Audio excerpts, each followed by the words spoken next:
Written by Gregory J. Moore. Despite the hoopla and high expectations surrounding the meeting between Donald Trump and Kim Jong-un in Singapore earlier this year, there has been little progress on the substance of the U.S.-North Korea impasse, and relations between Pyongyang and Washington are in fact deteriorating once again. President Trump has had a tendency to blame the People's Republic of China (PRC) for not doing enough with respect to North Korea, suggesting that China has the key that can unlock a deal between the U.S. and the DPRK. The truth is, China has probably done about all it can to press North Korea, and it is time the U.S. stopped looking to China and started approaching North Korea with a novel approach. Politics is about interests, and a quick check of Chinese interests should make it fairly clear that China does not want North Korea to have nuclear weapons or for them to proliferate, any more than the U.S. does. Why? First, North Korea's weapons program has created higher tensions in Northeast Asia and increased the chance of war with the U.S. over them, something which could affect China and might draw that country into conflict with the U.S., South Korea and Japan. Second, Pyongyang's nuclear weapons could lead, and have arguably already led, to an arms race in Northeast Asia.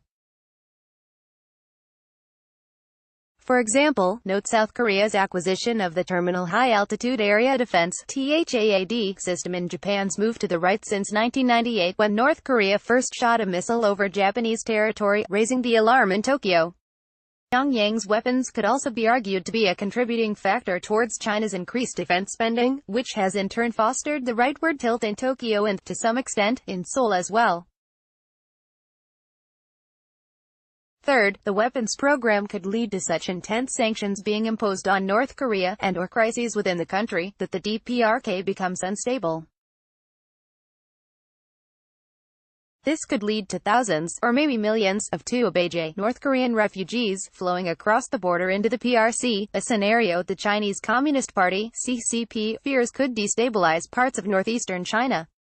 Finally, North Korean nuclear proliferation could enable terrorist groups to get hold of dirty bombs or other such weapons which could end up in the hands of Uyghur separatists or others with an axe to grind against the Chinese state.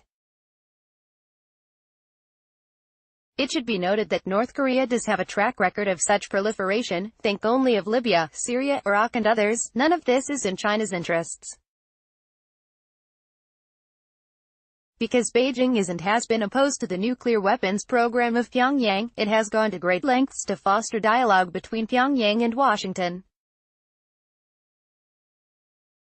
It did so chiefly by starting the six-party talks, which China has often hosted, and which have brought about a number of breakthroughs. However, none of the accords reached in the six-party talks in the past years have been sustainable, primarily because of the way politics and policies in Pyongyang and Washington have played out. None of this means that Beijing has not also acted in ways which have made resolution of the North Korean nuclear problem more difficult. Chinese economic support of the North Korean regime has been significant, and it has been undertaken first because Beijing believes this will make Pyongyang more beholden to China and subject to its influence, a doubtful prospect; second because trade with and investment in North Korea has helped struggling northeast Chinese municipal and provincial governments economically; and third because Beijing fears an economic collapse in North Korea that could send thousands or millions of North Korean refugees into China. Therefore, it wants to help Pyongyang enough economically so that the regime does not collapse. China's trade with and economic support of North Korea has had the effect of making Pyongyang to some degree immune to Western sanctions, and it has probably also encouraged Kim Jong-un, making him more confident and more intransigent in dealing with the U.S. and the international community.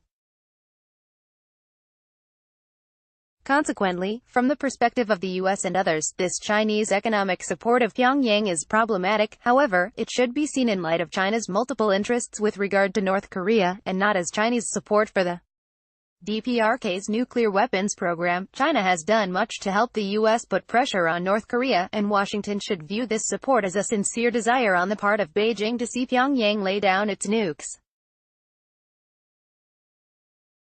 Yet in the end, it is the U.S. that has the keys to resolving the North Korean nuclear dilemma. Donald Trump's moves to seek a meeting and rapprochement with the North Korean leader Kim Jong-un have been the right ones. The U.S. approach has lacked one important element, however. What Pyongyang has long asked for is a treaty to end the 1950s Korean War and official diplomatic recognition of its regime. This the U.S. refuses, leading Pyongyang to believe that Washington's unstated policy on North Korea is regicide. In effect, the message from Washington to Pyongyang is, first lay down your nuclear weapons while we are still in a suspended state of war with you and do not recognize your political existence, and then we will move forward with other negotiations. If the U.S. wants to resolve the North Korean nuclear dilemma, it should start by initiating a peace process that ends the Korean War formally and finally, with Seoul at its side and China at the table as well.